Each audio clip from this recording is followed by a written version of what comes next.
الرحيم يا أيها الذين آمنوا اذكروا نعمة الله عليكم إذ جاءتكم جنود فأرسلنا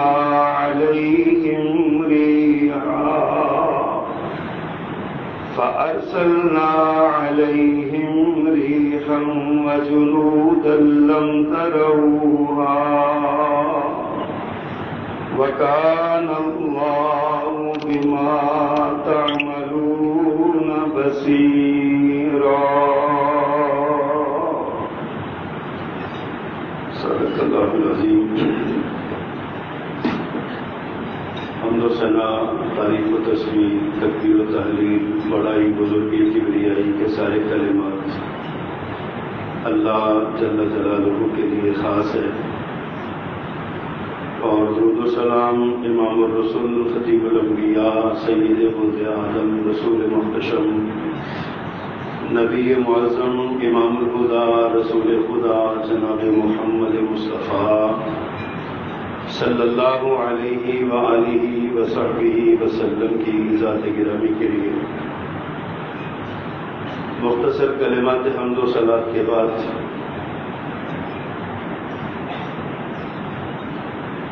قمری سال کا 11واں مہینہ،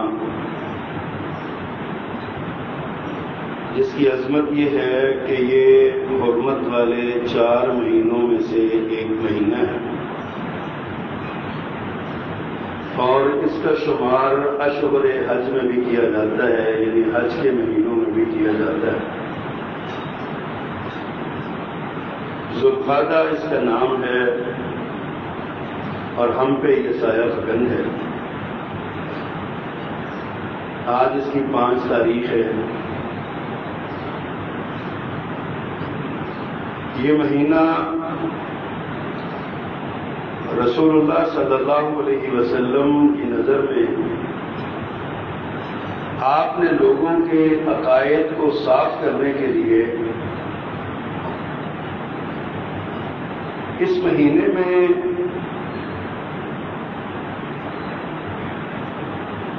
اس مہینے کو آپ نے اپنے عمرے کے لیے خاص فرمایا۔ احادیث میں آتا ہے، سیدہ عائشہ رضی اللہ عنہا کی روایت ہے اور ایک اور صحابی کی، فرماتی ہیں لم یعتمر رسول اللہ صلی اللہ علیہ وسلم الا فی ذی القعدہ، نبی کریم صلی اللہ علیہ وسلم نے کبھی بھی ذی القعدہ کے سوا عمرہ نہیں کیا۔ ایک حدیث میں آتا ہے کہ پیارے پیغمبر صلی اللہ علیہ وسلم نے پوری زندگی میں 4 عمرے کیے ہیں، اور ان 4 میں سے 3 تو پرٹیکولر اسی مہینے میں کیے ہیں، اور 4تھا عمرہ آپ نے حج کے ساتھ کیا، لیکن اس کا سفر بھی ماہ ذی القعدہ میں آپ نے شروع کیا۔ پہلا سفر آپ نے عمرے کا حدیبیہ میں کیا، جسے عمرۃ القضاء کہا جاتا ہے۔ آپ صلح حدیبیہ، آپ حدیبیہ کے مقام پہ آئے، پھر آپ کو عمرہ نہ کرنے دیا گیا، آپ واپس چلے گئے، تو اگلے سال آپ نے اسی ماہ ذی القعدہ میں آ کر عمرہ کیا، جسے عمرۃ القضاء کہا جاتا ہے۔ اس سے اگلے سال آپ پھر اسی ماہ ذی الحج میں تشریف لائے اور آپ نے عمرہ فرمایا، اور تیسرے سال آپ نے جب غزوہ حنین ہوا تو غزوہ حنین کا مال غنیمت تقسیم کر کے مقام جعرانہ سے آپ نے دوبارہ عمرہ شروع کیا، عمرے کا سفر شروع کیا، اور ماہ ذی القعدہ میں آپ نے تیسرا عمرہ کیا، اور چوتھی مرتبہ جب آپ نے عمرہ فرمایا تو آپ حج کے لیے تشریف لائے، اور حج سے پہلے ماہ ذی الحج میں آپ نے عمرہ کیا، لیکن اس عمرے کا سفر جو ہے یہ آپ نے ماہ ذی القعدہ میں ہی شروع فرمایا۔ اس لیے محدثین سارے کہتے ہیں کہ نبی کریم صلی اللہ علیہ وسلم کے چاروں عمرے ذی القعدہ کے مہینے میں، اور اس کی ایک خاص وجہ بھی علماء نے بتائی ہے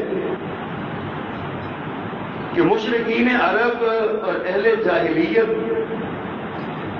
ماہ ذی القعدہ کو خالی مہینہ قرار دیتے تھے، یعنی اس مہینے سے پہلے شوال میں عید الفطر ہوتی ہے اور اس کے بعد ذی الحج میں عید الاضحیٰ ہوتی ہے، تو درمیان میں یعنی یہ ماہ ذی القعدہ ہے، تو فرماتے ہیں لوگ کہتے تھے اس دور میں کہ یہ خالی مہینہ ہے، لہذا اس میں کچھ نہیں کرنا چاہیے، بس اس میں نا یہ سارے معاملات یہ عجیب قسم کے نظریات باندھے ہوئے تھے، بلکہ بعض لوگ اس مہینے میں عمرہ کرنے کو گناہ سمجھتے تھے، تو رسول اللہ صلی اللہ علیہ وسلم نے اسی مہینے میں چاروں عمرے کر کے لوگوں کو بتایا کہ یہ مہینہ عزت والا، حرمت والا، تکریم والا، مقام والا ہے، اس مہینے میں عمرہ کرنا چاہیے، زیادہ سے زیادہ اس مہینے میں عمرے کا سفر کرنا چاہیے۔ میرے آقا نے چاروں عمرے اس مہینے میں کیے۔ پھر اس ماہ میں کچھ لوگوں نے، ہمارے یہاں بر صغیر کے کچھ لوگوں نے اس مہینے کو اپنی خاص بدعات کے لیے اتباع کو چھوڑتے ہیں، اس پر عمل نہیں کرتے، اور کچھ نہ کچھ رسوم و رواج اس کے ساتھ جوڑ لیے ہیں، کوئی نفل باندھ لیے ہیں کہ ماہ ذی القعدہ میں اتنے نفل پڑھیں اور اتنی رکعتیں پڑھیں اور راتوں کو جاگیں، جن کی شریعت کے اندر کوئی حقیقت نہیں ہے۔ ماہ ذی القعدہ عام مہینوں جیسا ایک مہینہ ہے، اس میں دو اس کی خاصیتیں جو ہمیں نظر آتی ہیں، وہ یہ کہ ایک تو پیارے پیغمبر نے اس میں عمرے کیے، اور دوسرا یہ کہ یہ حرمت والا مہینہ ہے، اور یہ روزے ازل سے جس دن اللہ نے انسان کو اور کائنات کو تخلیق فرمایا، اس دن سے پیارے پیغمبر نے فرمایا کہ زمانہ پلٹ کے اپنی اصل حیت پر آ گیا ہے۔ جس دن اللہ نے زمین و آسمان کو بنایا تھا، اسی دن اللہ نے سال کو 12 مہینوں میں تقسیم کیا۔ منہا اربعۃ حرم، ان میں 4 حرمت والے ہیں، فرمایا 3 مسلسل ہیں، پے در پے ہیں، یعنی ذو القعدہ، ذو الحجہ اور محرم، اور ایک فرمایا رجب المضر، مضر قبیلے کا رجب ہے جو جمادی الثانی اور اس سے پہلے یعنی آتا ہے، یہ رجب کا مہینہ ہے، رجب کا مہینہ۔ 4 مہینے حرمت والے، اور یہ ان میں سے ایک مہینہ ہے۔ اس مہینے میں عام لوگ عام دنوں کی لڑائی جھگڑا نہیں کرنا چاہیے، لیکن بالخصوص ان 4 مہینوں میں تو حد سے زیادہ اپنی زبان پر اور اپنے ہاتھ پر کنٹرول رکھنا چاہیے، کسی کو اذیت نہیں دینی چاہیے۔ اس مہینے کی یہ تو شرعی حیثیت تھی، ایک تاریخی حیثیت بھی ہے۔ نبی کریم صلی اللہ علیہ وسلم کی حیات طیبہ میں اس مہینے میں جو بڑے معروف واقعات پیش آئے، ان میں ایک تو یہ 10 ہجری میں رسول اللہ صلی اللہ علیہ وسلم نے جب حج کے لیے، حجۃ الوداع کے لیے سفر کا آغاز کیا تو یہی ماہ ذی القعدہ تھا۔ 9 ہجری میں پیارے پیغمبر صلی اللہ علیہ وسلم کی حیات طیبہ میں رئیس المنافقین عبداللہ ابن ابی کی موت ہوئی، اور یہ خود کو مسلمان کہلاتا تھا، اس کا ایک بیٹا خالص مسلمان تھا۔ جب یہ مر گیا تو اس نے آگے پیارے پیغمبر صلی اللہ علیہ وسلم کو بتایا، تو اللہ کے رسول صلی اللہ علیہ وسلم اس کا جنازہ پڑھنے کے لیے تشریف لے گئے، اپنی قمیض اتار کے بطور کفن اس کو پہنا دی، اور اپنا لعاب دہن اس کے حلق میں اتارا کہ اللہ تعالیٰ کسی طرح اس کو معاف کر دے۔ لیکن اللہ نے قانون بنا دیا کہ ان تستغفر لہم، آپ ان کے لیے بخشش مانگیے، او لا تستغفر لہم، یہ نہ مانگیے، اللہ نے ان کو معاف نہیں کرنا۔ یہ منافق ہے، رئیس المنافقین ہے، اسلام کا بدترین دشمن ہے، آپ اس کے لیے 70 مرتبہ بھی بخشش مانگیں گے تو اللہ نے معاف نہیں کرنا۔ اس کی وفات اور اس کی موت بھی 9 ہجری کے ماہ ذی الحجہ میں ہوئی۔ پھر امہات المومنین میں سے ایک حضرت سیدہ میمونہ رضی اللہ تعالی عنہا، یہ بھی ماہ ذی القعدہ 7 ہجری میں یہ رسول اللہ صلی اللہ علیہ وسلم کے عقد میں آئی، حریم نبوت میں داخل ہوئی، ام المومنین قرار پائی، اور عظمت و عزت والی یہ خاتون تھیں۔ ظاہر ہے اس سے بڑی عزت کیا ہے کہ پیارے پیغمبر کی زوجہ محترمہ بن گئی۔ 7 ہجری کے ماہ ذی القعدہ میں ان کا نکاح ہوا۔ جیسے میں نے پہلے عرض کیا کہ عمرۃ القضاء بھی آپ نے 7 ہجری میں کیا، اور غزوہ حدیبیہ اور بیعت رضوان، جس میں اللہ تعالیٰ نے 1400 صحابہ کرام کو اپنی رضامندی کا سرٹیفکیٹ دیا، صلح حدیبیہ جس کو کہتے ہیں، یہ بھی ماہ ذی القعدہ میں ہوئی۔ یہ 6 ہجری کا واقعہ ہے۔ اور ایک غزوہ بنو قریظہ ہوا، یہودیوں کا ایک قبیلہ تھا، اس کے ساتھ پیارے پیغمبر صلی اللہ علیہ وسلم نے جنگ فرمائی۔ یہ غداروں کا ٹولہ تھا، دھوکے بازوں کا ٹولہ تھا، ان کو بدترین سزا دی گئی۔ یہ بھی ماہ ذی القعدہ 5 ہجری میں یہ واقعہ پیش آیا۔ اور اسی طرح غزوہ خندق، غزوہ احزاب بھی جسے کہتے ہیں، یہ شوال اور ذی القعدہ 2 مہینوں میں یہ پیش آیا۔ کئی دن گزر گئے تھے، شوال کے آخری ایام تھے، اور اس کا اختتام جو ہے جا کے یہ ذی القعدہ میں ہوا تھا۔ غزوہ خندق بھی اس مہینے میں پیش آیا 5 ہجری میں۔ یہ اس کی تاریخی اس کے واقعات ہیں۔ ان واقعات کے تناظر میں آج کے خطبہ جمعہ میں غزوہ احزاب کے حوالے سے چند گزارشات آپ کی خدمت میں پیش کرنا چاہتا ہوں۔ اللہ نے زندگی دی تو آئندہ جمعہ میں انشاءاللہ غزوہ بنو قریظہ اور صلح حدیبیہ کے حوالے سے کچھ گزارشات آپ کی خدمت میں پیش کروں گا۔ یہ غزوہ احزاب، اس کے نام پر ایک پوری سورت قرآن کریم میں موجود ہے۔ 21ویں پارے میں الاحزاب نام کی سورت موجود ہے۔ اس سورت میں تفصیل کے ساتھ یہ غزوہ احزاب کے واقعات، اسباب اور اسباب بیان کیے گئے۔ ان کا خلاصہ تھوڑے وقت میں آپ کے سامنے رکھنا چاہتا ہوں۔ نبی کریم صلی اللہ علیہ وسلم مدینہ منورہ میں آئے تھے اس لیے تاکہ آرام سے اور امن سے ہم اپنے دین پر عمل کر سکیں، آزادی کے ساتھ اللہ کے احکامات کی تعمیل کر سکیں۔ لیکن مکہ والوں نے یہ برداشت نہ کیا کہ مسلمان امن سے کیوں رہتے ہیں۔ انہوں نے حملے شروع کر دیے، پہلے بدر کا میدان سجایا، پھر احد کا میدان سجایا، اور اس دوران چھوٹی چھوٹی لڑائیاں جن کو سریہ یا سرایا کہتے ہیں، مختلف صحابہ کرام کو اللہ کے رسول نے کمان دے کے بھیجا اور مختلف چھوٹے چھوٹے علاقوں میں لڑائیاں ہوئیں۔ یہ ساری لڑائیاں جتنی ہوئی، غزوہ بدر بھی اور احد بھی، یہ مسلمانوں کے حق میں تھی۔ مسلمانوں کا رعب اور دبدبہ قائم ہونے لگا، ریاست مدینہ کی قوت کا اعلان ہونے لگا، اور مسلمان اللہ کے فضل سے سر اٹھا کے جینے لگے۔ غزوہ بدر میں قریش مکہ کے ساتھ جو ہوا، پھر غزوہ احد میں جو ہوا، یہ تاریخ کا ایک انمٹ نقش ہے جس کو دنیا کفر ہمیشہ اپنے سینے پر جو ہے نا وہ مسلط رکھے گی، اور وہ اس بات سے ہمیشہ خوف زدہ رہے گی۔ نبی کریم صلی اللہ علیہ وسلم نے جب یہ دعوت چلتی رہی، غزوہ احد کے بعد بھی کچھ معاملات ایسے ہوئے، اور جب آپ مدینہ منورہ میں آئے نا، یہاں ایک اور فیکٹر اور ایک اور عنصر ایلیمنٹ آپ کے سامنے آیا، وہ تھا یہودیوں کا۔ عبداللہ ابن ابی بھی یہودی تھا، رئیس المنافقین، اور بنو قریظہ اور بنو نذیر اور بنو قینقاع، یہ 3 بڑے قبیلے تھے جو مدینہ منورہ اور گرد و نواح میں بستے تھے۔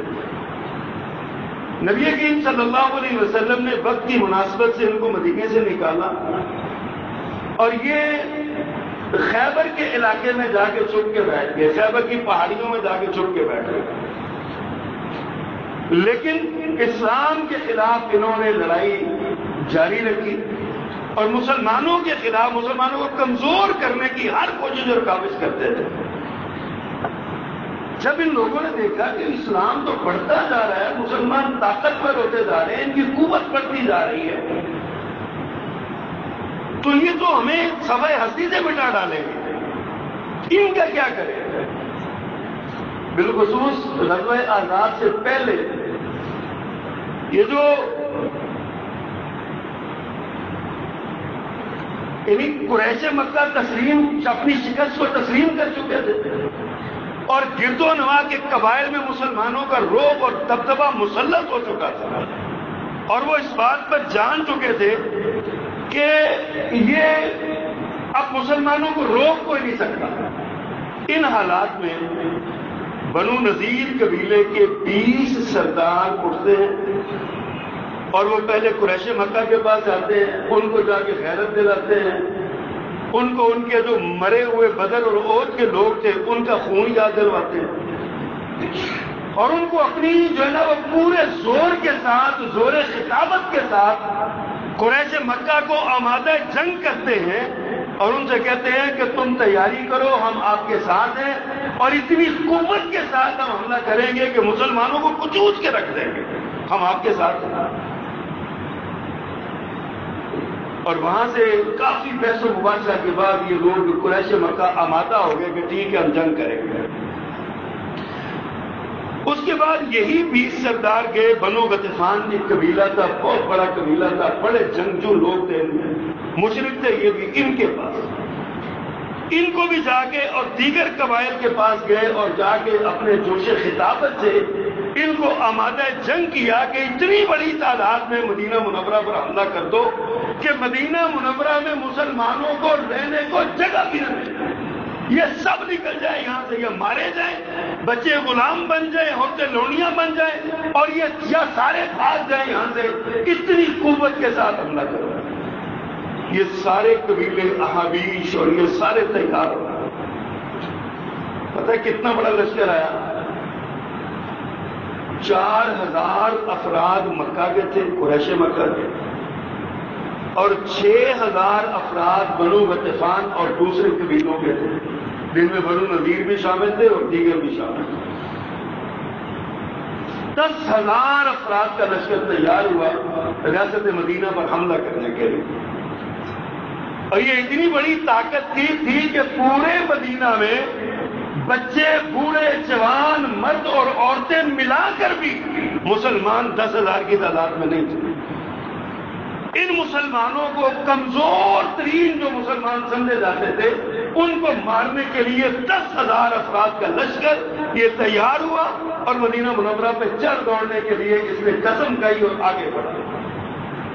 نبی محترم صلی اللہ علیہ وسلم کو خبریں ملی، جاسوس آپ کے پھرتے تھے چاروں طرف، انہوں نے آپ کو بتایا کہ جناب یہ معاملہ ہوا، ایسا ایسا کر کے ہوا ہے۔ رسول اللہ صلی اللہ علیہ وسلم نے مشورے کے لیے میٹنگ بلائی اور صحابہ کرام نے پوچھا اتنی بڑی طاقت کا کیسے مقابلہ کریں گے؟ اسلحے سے لیس ہے، لیس ہے، اور پورے مدینے کے گرد و نواح سے بھی لوگ ان کو ملے ہوئے ہیں، مدینہ کے اندر بھی یہودی بستے ہیں، ہم کیا کریں گے؟ کیا ہم کام کریں؟ مشورہ دیں۔ یہاں پہ حضرت سلمان فارسی رضی اللہ تعالیٰ عنہ کام آئے، آگے بڑھے۔ یہ چونکہ فارس کے رہنے والے تھے، عجم کے رہنے والے تھے، اور عجم اور عرب میں بہت کلچر کا بھی بہت بنیادی فرق ہے۔ انہوں نے کہا اللہ کے رسول، ہم فارس میں عجم میں جب لڑائی کرتے ہیں نا، جب دیکھتے ہیں نا کہ دشمن ان سے زیادہ ہے، بڑا ہے، طاقتور ہے، تو ہم جہاں ہم نے لڑنا ہوتا ہے نا اپنے علاقے کے گرد خندق کھود دیتے ہیں، اس خندق کی ہم بڑے بڑے گڑھے کھود دیتے ہیں، دشمن آگے نہیں بڑھتا، ہم یہ کام کرتے ہیں۔ اب بڑا عجیب اتفاق ہے کہ عرب کے لوگ اس جنگ کے طریقے سے آشنا ہی نہیں، بالکل آشنا نہیں، ان کو پتہ ہی نہیں تھا کہ یہ بھی کوئی طریقہ ہوتا ہے۔ وہ ادھر سے ہم آ کے آگے بڑھے، ادھر پیارے پیغمبر صلی اللہ علیہ وسلم نے مشورہ قبول فرمایا اور صحابہ کرام کی ڈیوٹی لگائی۔ اللہ اکبر۔ آج ہم جب اس خندق کی ہسٹری پڑھتے ہیں نا، وہ خندق کتنی بڑی تھی تو حیران رہ جاتے ہیں۔ 300 کے قریب صحابہ کرام تھے، جنہوں نے 3000 کے قریب جنہوں نے لڑنا بھی تھا، اور انہوں نے یہ جنگ بھی خندق بھی تیار کرنی تھی اور اپنے گھر کے معاملات کو بھی دیکھنا تھا۔ وہی بندے تھے، لڑنے والے بھی وہی تھے، اور یہ 3.5 میل لمبی خندق تھی جو نشان آپ نے لگایا، نقشہ بنایا، 3.5 میل، اور یہ 30 فٹ چوڑی تھی اور 15 فٹ تقریباً گہری تھی۔ آپ اندازہ کریں کہ 30 فٹ کتنے ہوتے ہیں، اور 15 فٹ گہری، 30 فٹ چوڑی، 3.5 میل لمبی یہ خندق، اور بنائی پتہ کتنی دیر میں؟ صرف 3 ہفتوں، صرف 3 ہفتوں کے اندر یہ تیار کی، 21 دنوں۔ اور طریقہ کار میرے پیغمبر صلی اللہ علیہ وسلم نے یہ فرمایا کہ ہر 10 آدمیوں کی ڈیوٹی لگائی کہ تم نے 40 فٹ جو ہے نا یہ خندق کھودنی۔ صحابہ کرام لگ کے۔ اب مزے کی بات یہ ہے کہ زمین کھودنے کے لیے جو کسیاں اور گنتیاں ہوتی ہیں یہ بھی مسلمانوں کے پاس نہیں۔ یہ بنو قریظہ کے جو یہودی تھے جن کا مسلمانوں سے معاہدہ تھا، ہم آپ سے لڑائی نہیں کریں گے اور آپ کے ساتھ آپ کا ساتھ دیں گے، ان سے یہ ہتھیار ادھار مانگے گئے، اور یہ مٹی اٹھا کے جہاں پھینکنی تھی اس کے لیے برتن نہیں تھے، ٹپ نہیں تھے، تسلے نہیں تھے، دابڑے نہیں تھے۔ حدیث میں آتا ہے کہ حضرت ابوبکر صدیق رضی اللہ تعالیٰ عنہ اپنی قمیض کی جھولی میں مٹی اٹھاتے اور دور جا کے پھینک کے آتے۔ حضرت عمر مٹی نکالتے اپنی جھولی میں ڈالتے اور دور جا کے پھینک کے آتے۔ اس جذبے کے ساتھ صحابہ کرام نے یہ قربانی دی۔ حضرت سلمان رضی اللہ تعالیٰ چونکہ تجربہ کار تھے اس کام کے، سلمان فارسی، بڑا ایک عجب لطیفہ ہوا۔ اب حضرت سلمان اکیلے 4-4 5-5 آدمیوں کا کام کرتے تھے۔ اب جتنے گروپ آپ نے بنائے نا، ہر ایک کی خواہش تھی سلمان ہمیں ملے، سلمان ہمارے ساتھ آ جائے، سلمان ہمارے ساتھ آ جائے۔ جب یہ محبت بھرا جھگڑا طول پکڑنے لگا نا تو آپ نے فرمایا سلمان منا اہل البیت، سلمان ہمارا ہے، ہمارے اہل بیت میں سے۔ رسول اللہ صلی اللہ علیہ وسلم نے حضرت سلمان کو اپنے لشکر اپنے ساتھیوں میں شامل فرما دیا۔ اور حدیث میں آتا ہے کہ خود رسول اللہ صلی اللہ علیہ وسلم پھاوڑے اور گینتیاں لے کر، کسیاں لے کر آپ اس خندق کو مزدوروں کی طرح کھود رہے تھے۔ آپ نے صرف آرڈر نہیں کیا، آپ نے خود یہ اس کو خندق کو کھودنے کا کام کیا۔ کبھی آپ مٹی کا دابڑا یا جو بھی میسر تھا اس کو اپنے کندھوں پہ اٹھا کے لے جاتے، دور رکھتے، اور کبھی آپ اس میں مٹی کھودنے لگ جاتے۔ آپ نے محنت فرمائی۔ 3 ہفتوں میں یہ 3.5 کلومیٹر، 3.5 میل لمبی یہ خندق جو ہے نا وہ کھود لی گئی۔ اب جب خندق کھل گئی اور کفار ادھر سے چلے ہوئے تھے، وہ جناب آئے، بڑے ہم کے آئے تھے، ان کا تو تصور بھی نہیں تھا کہ آگے یہ معاملہ ہوگا۔ بڑے تیز رفتار گھوڑوں پہ سوار دوڑتے ہوئے، اونٹوں پہ سوار دوڑتے ہوئے آئے، اور آگے 30 فٹ کا گہرا کھڑا، 15 فٹ کا گہرا اور 30 فٹ چوڑا یہ کھڑا ان کا منتظر تھا۔ ہکے پکے رہ گئے تھے کہ یہ کیا ہوا، یہ تو کبھی معاملہ ہی نہیں ایسا ہوا تھا، ہم نے تو کبھی یہ دیکھا نہیں، یہ کیا طریقہ ہے۔ پریشان پڑے ہوئے۔ اب سردی کے دن تھے، شدید سردی تھی ان دنوں میں۔ انہوں نے سمجھا کہ کتنی دیر تک مسلمان اندر چھپ کے بیٹھے رہیں گے، ہمیں ادھر سے پیچھے سے کمک آتی رہے گی، ہمارے راستے کھلے ہیں، مسلمان پھنسے ہوئے ہیں۔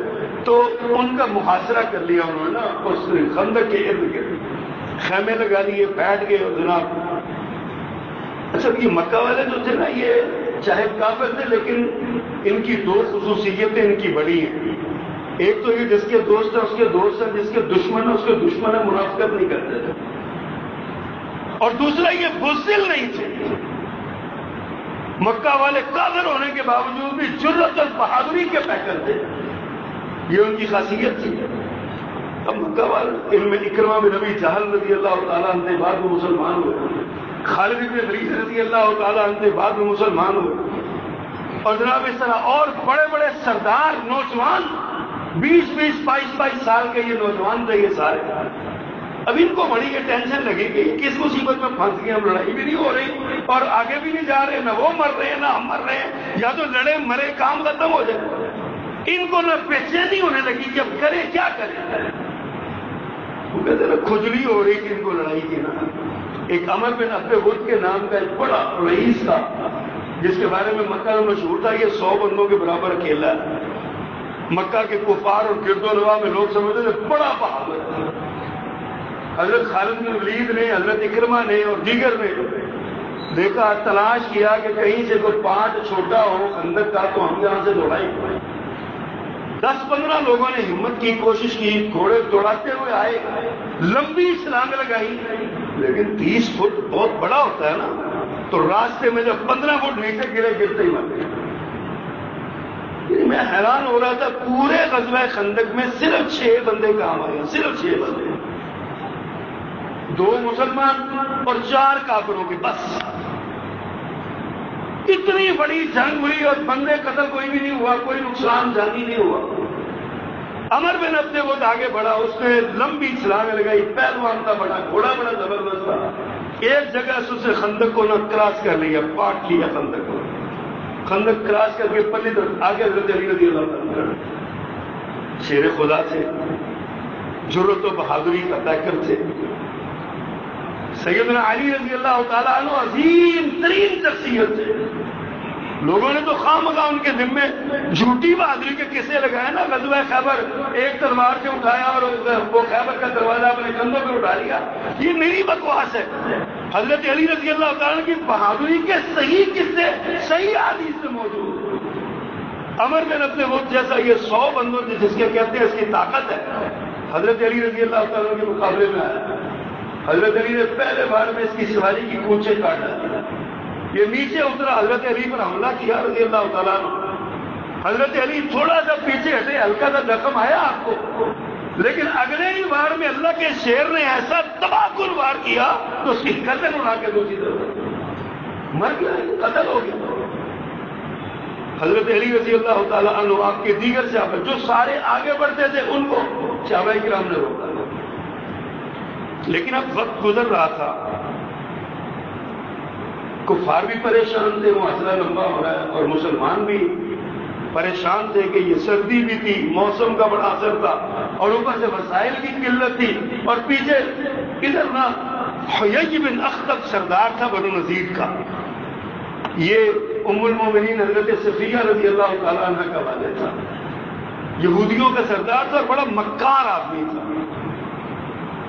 اس نے ایک پلان بنایا، یہ بنو قریظہ کے پاس گیا، بنو قریظہ کے سردار کعب کے پاس تھا، اور جا کے اسے نا برگلانے لگا کہ تم ایسا کرو، یہ معاہدہ توڑ دو اور تم مسلمانوں کو پیچھے سے حملہ کرو، ہم ادھر سے حملہ کرتے ہیں، یہ کرتے ہیں، وہ بڑا اس نے سمجھایا. لیکن سردار کعب جو تھا نا وہ مان نہیں رہا تھا. اس نے کہا نہیں، میں نے رسول اللہ صلی اللہ علیہ وسلم کو ہمیشہ وعدہ پورا کرنے والا پایا، میں ان سے وعدہ نہیں توڑوں گا. لیکن یہ بڑا مکار تھا، زبان کا بڑا چتر تھا. اس نے بڑے کہانیاں پونیاں سنا کے بہلا پسلا کے اسے یہ کہا کہ باہر دیکھو طاقت کتنی بڑی ہے، 10,000 افراد ہیں. اب اگر تم نے ہمارا ساتھ نہ دیا تو مسلمانوں کو تو ہم نے ختم کر ہی دینا ہے، لیکن تم کس صف میں کھڑے ہو گئے یہ تو بتاؤ. اس طرح کی چکنی چپڑی باتیں اس کے ساتھ کی، اور اس کو جناب اس نے وعدہ کر لیا. اس نے کہا ٹھیک ہے میں معاہدہ توڑتا ہوں. پیارے پیغمبر صلی اللہ علیہ وسلم کو پتا چلا، آپ بڑے پریشان ہوئے. آپ نے ایک وفد بھیجا کہ جاؤ جا کے دیکھ کے آؤ حالات کیا ہیں. مجھے نا اشارہ کرنا، عام بات نہ کرنا، صحابہ کرام پریشان ہو. یہ ساتھی جو وفد تھا، یہ وفد گیا واپس آیا. انہوں نے نا بنو قریظہ کے پاس پہنچے، بنو قریظہ نے گالیاں دینا شروع کر دی، پیارے پیغمبر صلی اللہ علیہ وسلم کی توہین کرنا شروع کر دی، آپ کے بارے میں نازیبا جملے کہنے لگے. کون رسول، وہ کون ہوتا ہے، ہم تو جانتے ہی نہیں، کس طرح کی بات ہے. یہ وفد واپس آیا، پیارے پیغمبر صلی اللہ علیہ وسلم کو آگے اشارہ کیا. ازل اور قارا، یہ ازل اور قارا دو یہ وہ بستی قبیلے تھے جنہوں نے صحابہ کرام رضوان اللہ علیہ مجمعین کو 70 قراء کو جنہوں نے شہید کیا تھا. بولوں گا جس طرح انہوں نے دھوکہ کیا، یہ بھی دھوکہ کر چکے ہیں، بے وفا ہو چکے ہیں. نبی محترم صلی اللہ علیہ وسلم پریشان ہو گئے، از حد پریشان ہو گئے. حدیث میں آتا ہے کہ آپ چادر لے کے نا چت لیٹ کے، سیدھا لیٹ کے، لمبا پریشانی تھی. اللہ سے دعا مانگی، اللہ المستعان، اللہ المستعان، اللہ اکبر، بڑے پریشان آپ. اس دوران آپ نے نا سوچا کہ بنو غطفان کو توڑا جائے. بنو غطفان کے سردار تھے عیینہ بن حسن اور حارث بن عوف، یہ بڑے سرمایہ دار اور دولت کے بڑے پجاری تھے، پیسہ چاہتے تھے. نبی کریم صلی اللہ علیہ وسلم ان کی جو ہے نا وہ دیکھ کے نا ان کے حالات کو آپ نے فیصلہ کیا کہ میں ان کو کچھ پیسے دے دلا کے مدینہ کی آمدن کا 3/4 حصہ دے کے ان کو صلح کر آمادہ کر کے ان کو بھگاؤں ان سے نا، تاکہ ان کفار کی طاقت ٹوٹے۔ لیکن آپ نے مدینہ کے اوس اور خزرج کے دو سردار تھے، حضرت سعد بن عبادہ اور حضرت سعد بن معاذ رضی اللہ تعالیٰ، ان سے پوچھا کہ میرا یہ پروگرام ہے کہ اگر ہم ان کو توڑنے کو آپ کیا کہتے ہیں؟ دونوں سردار کامل مسلمان پکے کہتے ہیں اللہ کے پیغمبر اگر تو اللہ کا حکم ہے اور آپ اس حکم کے مطابق کر رہے ہیں تو پھر تو ہمیں کوئی اعتراض نہیں، لیکن اگر آپ صرف حالات کی وجہ سے یہ فیصلہ کرنے پہ مجبور ہیں تو اللہ کے رسول امن کی حالت میں تو یہ ہم سے گندم کا ایک دانہ نہیں لے سکے تھے، آج ہم اپنے ہاتھوں سے ان کو یہ دیں، یہ سوال ہی پیدا نہیں ہوتا، مر جائیں گے ان کو ایک دانہ نہیں دیں گے۔ پرعزم گفتگو، پیارے پیغمبر مسکرا پڑے۔ اب میں چلو ٹھیک ہے، یہ معاہدہ میں نہیں کرتا، ختم، معاہدہ ختم کر دیا۔ لیکن مسئلہ تو اپنی جگہ پہ تھا نا، حالات خراب تھے، ادھر سے کمک بند ہو رہی تھی، ادھر بنو قریظہ خریداری کر گئے تھے، سامنے 10,000 افراد کا لشکر تھا، ان کو تو وسائل کی کمی نہیں تھی، یا مسلمان کیا کرتے ہیں؟ آپ نے نا مدینہ منورہ میں عورتوں اور بچوں پہ حضرت حسان بن ثابت رضی اللہ تعالیٰ کو نگران بنایا تھا کہ تم ان کی حفاظت کرنا۔ حضرت ابوبکر صدیق فرماتے ہیں کہ میں اتنا پریشان تھا، بار بار لشکر سے نکل کے اونچی جگہ پہ جا کے مدینے کو دیکھتا تھا، محفوظ ہے نا، تو پھر اطمینان سے اترتا تھا۔ حضرت حسان کو بخار چل گیا، طبیعت خراب ہو گئی، نبی کریم صلی اللہ علیہ وسلم کی پھپھو محترمہ حضرت صفیہ وہاں موجود تھی۔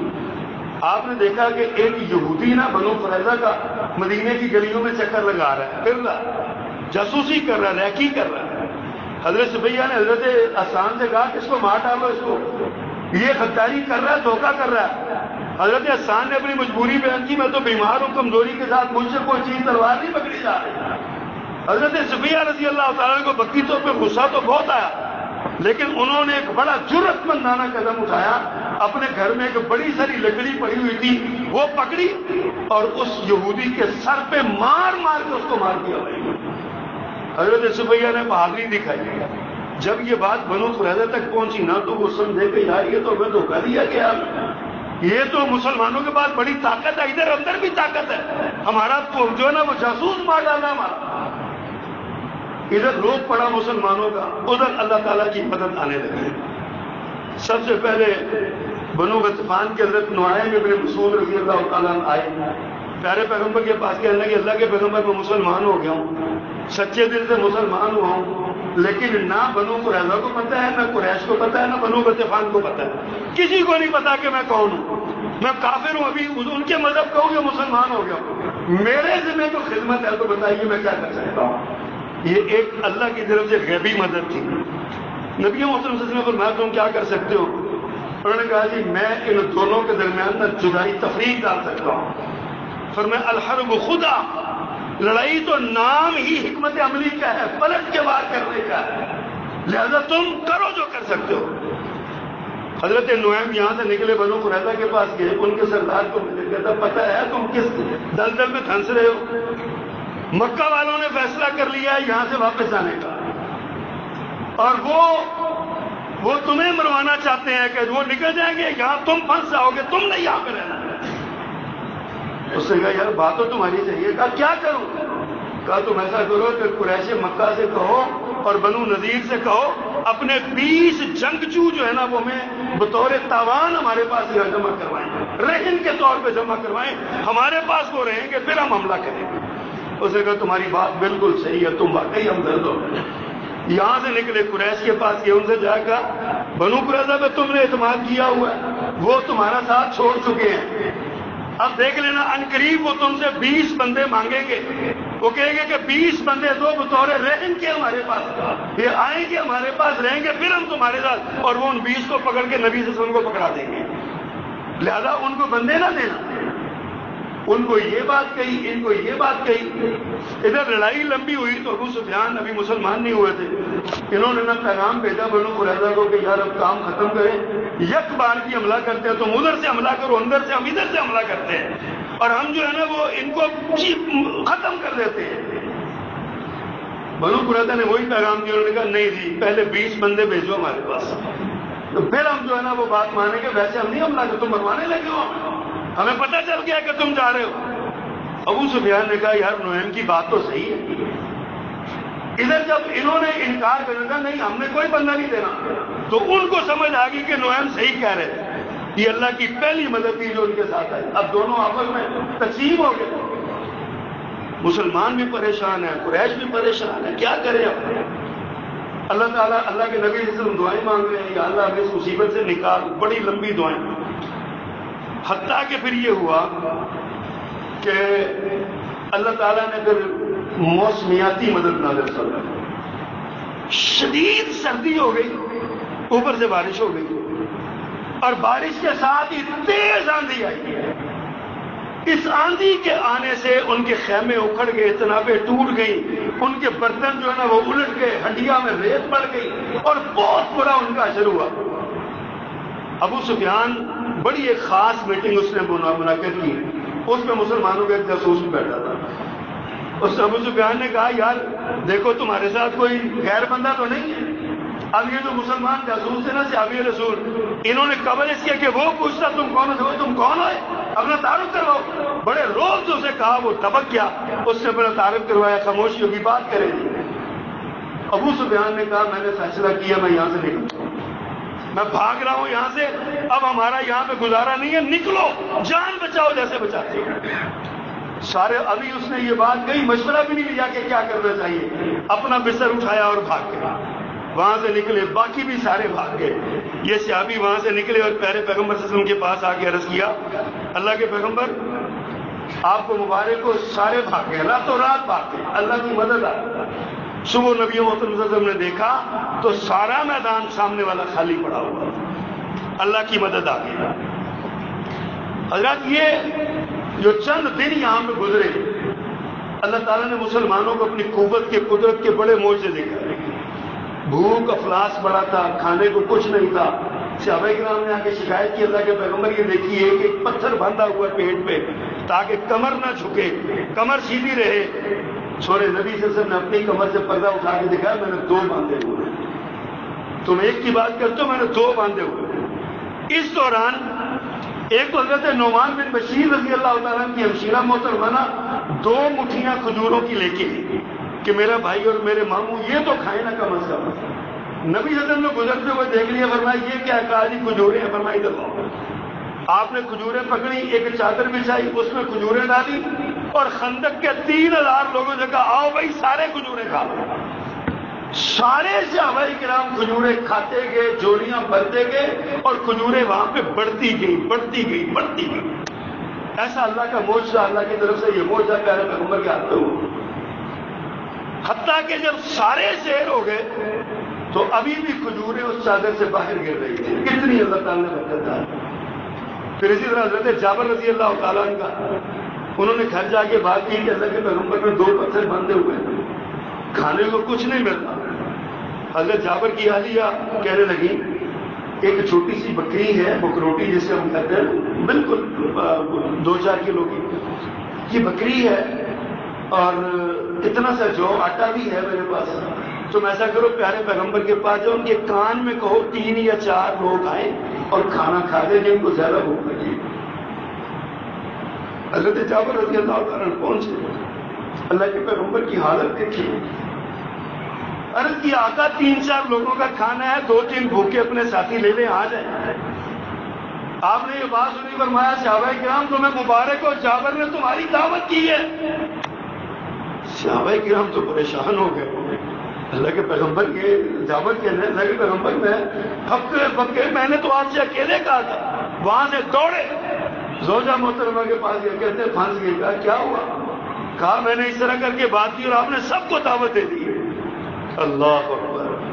حضرت جابر کی اہلیہ بڑی پکی مومنہ تھی، کہنے لگی مجھے صرف یہ بتا دیں آپ نے 3-4 کو ہی کہا تھا نا، آپ نے سب کا تو نہیں کہا تھا؟ نہیں میں نے تو اللہ کے رسول نے کان میں کہا تھا کہ آپ اور 2-3 ساتھی آ جائیں۔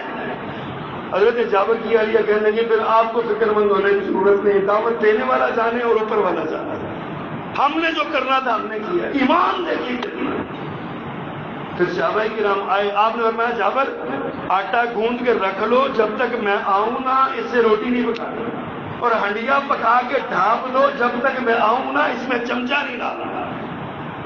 پیارے پیغمبر تشریف لائے، صحابہ کرام سے کہا 10 افراد کا لشکر آتا جائے، جابر کے گھر کھانا کھاتا جائے۔ میرے آقا نے اپنا مبارک لعاب دان اس ہنڈیا میں ڈالا، آٹے میں ڈالا، اب جناب روٹیاں پک رہی ہیں، سالن نکل رہا ہے، پلیٹوں میں آ رہا ہے، نہ سالن ختم ہو رہا ہے نہ آٹا ختم ہو رہا ہے۔ یہ میرے نبی کا معجزہ۔ سب صحابہ کرام نے کھانا کھایا پیٹ بھر کے اور خوب بوٹیاں کھائیں، خوب روٹیاں کھائیں، چلے گئے۔ ابھی بھی ہنڈیا اسی طرح کی، اور ابھی بھی آٹا ویسے کا ویسا پڑا ہوا تھا۔ یہ میرے نبی کا معجزہ۔ اور تیسرا کام وہاں پہ یہ بہت ساری ہوئی، لیکن تیسرا کام جو ہوا، ایک کھدائی کرتے ہوئے نا ایک چٹان آ گئی۔ صحابہ کرام نے بڑا زور لگایا، کھدالیں ماری، گنتیاں ماری، اور کسیوں سے توڑا، نہ وہ چٹان ہلتی نہیں کرنی جگہ سے۔ صحابہ کرام نے آ کے کیا، اللہ کے پیغمبر وہ چٹان ایک ہٹ گئی ہے، ہل نہیں رہی ہے۔ اب میں اچھا چلو میں آتا ہوں۔ آپ آئے، آپ نے چٹان وہ کدال پکڑی اور بسم اللہ اللہ اکبر کہا اور پورے زور سے چٹان پہ ماری، ایک چنگاری نکلی اس میں سے، چٹان ٹکڑے ہوئی، اس میں سے چنگاری نکلی۔ آپ نے ارشاد فرمایا، اور لوگوں مجھے شام کی کنجیاں دے دی گئی ہیں، میں نے دیکھا ہے مجھے شام کے سرخ محل نظر آئے ہیں اس چنگاری میں۔ یہ خوشخبری تھی بڑی۔ دوسری چٹان، دوسری کدال آپ نے ماری تو آپ نے کہا تمہیں مبارک ہو، اللہ نے فارس تمہارے ہاتھوں فتح کر دیا۔ میں فارس کے، میں سفید محل فارس کا مدائن کا دیکھ رہا ہوں۔ پھر تیسری چٹان پہ آپ نے تیسری ضرب لگائی، پھر آپ نے اللہ اکبر کہا تو فرمایا مجھے یمن کی کنجیاں مل گئی ہیں، میں صنعاء کے پھاٹک دیکھ رہا ہوں چنگاری کی روشنی۔ 3 ضربوں کے ساتھ وہ چٹان ٹوٹی، مسلمانوں کو حوصلہ بڑھا، اسلامی سلطنت صنعاء تک جائے گی، یمن تک جائے گی، فارس اس کے قبضے میں آئے گا، شام اس کے قبضے میں آئے گا۔ اس قسم پرسی کے عالم میں اللہ نے اپنے پیغمبر کو یہ بشارت دے دی۔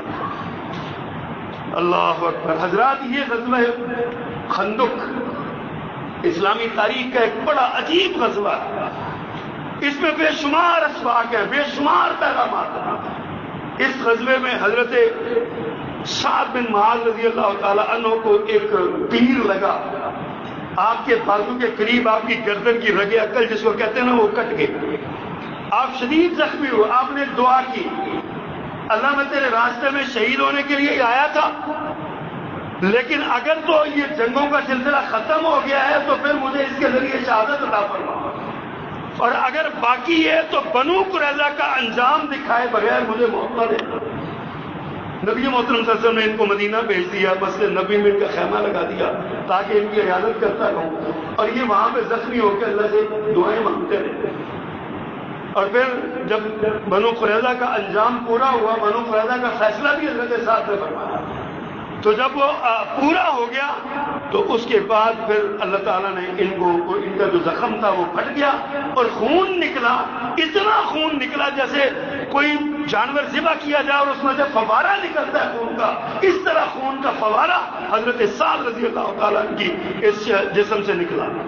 رسول اللہ صلی اللہ علیہ وسلم نے فرمایا کہ سعد کی میت پہ اللہ کا عرش ہل کے رہ گیا ہے۔ اور جب حضرت سعد کا جنازہ اٹھایا گیا تو لوگوں نے کہا کیا ہی بڑا ہے، فرمایا تمہیں پتہ نہیں سعد کے جنازے کو فرشتوں نے کندھا دیا ہو۔ ایسے یہ جنگ عذاب ہے، مسلمانوں اور اسلام کی عزت و عظمت اور وقار کی علامت ہے۔ بڑی عجیب داستان ہے اس کی۔ یہ ماہ ذی القعدہ میں، ذی القعدہ کے 6 ہجری میں یہ پیش آیا، یعنی شوال اور ذی القعدہ 2 مہینوں کے درمیان یہ جنگ پیش آئی۔ ہمیں اپنے اسلاف کی اور اپنے بزرگوں کی اور اپنے اسلام کی تاریخ سے آگاہ رہنا چاہیے۔ اور اسی مہینے میں جیسے میں نے عرض کیا غزوہ بنو قریظہ بھی ہوا اور صلح حدیبیہ 5 ہجری میں ہوئی۔ انشاءاللہ اللہ نے زندگی دی تو آئندہ جمعہ میں اس پر کچھ گزارشات آپ کی خدمت میں پیش کروں گا۔ اللہ سبحانہ و تعالی ہمیں عمل کرنے کی توفیق عطا فرمائے۔ وما علینا